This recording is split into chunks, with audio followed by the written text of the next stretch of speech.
Hi అండి, నమస్తే. Welcome back to my channel. ఈరోజు ఈ వీడియోలో ఒక స్వీట్ గురించి తెలుసుకుందామా. చాలా ఈజీగా చేసుకోవచ్చండి. ఒక బౌల్లోకి 1 కప్పు మైదా తీసుకొని పించి సాల్ట్, 2 స్పూన్స్ నెయ్యి వేసుకొని బాగా కలుపుకోవాలండి. సరిపడినంత నీళ్లు పోసుకొని ముద్దలాగా చేసుకోవాలి. 1 కప్పులోకి 1 స్పూన్ మైదా, 1 స్పూన్ నెయ్యి వేసి కలిపి పక్కన పెట్టుకోండి. స్టవ్ మీద ఒక బౌల్ పెట్టుకొని అందులోకి కప్పు షుగరు, కప్పు వాటర్ వేసుకొని బాగా కరగనివ్వాలండి. బాగా కరిగిన తర్వాత జిగురు పాకం వస్తుందండి. అదేనండి మనం గులాబ్ జామ్కి ఏ పాకం అయితే చేసుకుంటామో అలా చేసి పక్కన పెట్టుకోవాలండి.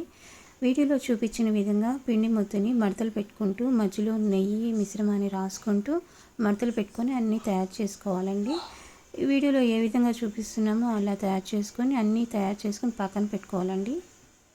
స్టవ్ మీద బాండలు పెట్టుకొని అందులో సరిపడినంత నూనె వేసుకొని బాగా కాగిన తర్వాత ఒక్కొక్కటి వేసుకుంటూ దూరగా వేయించి ప్లేట్లోకి తీసుకొని పక్కన పెట్టుకోవాలి.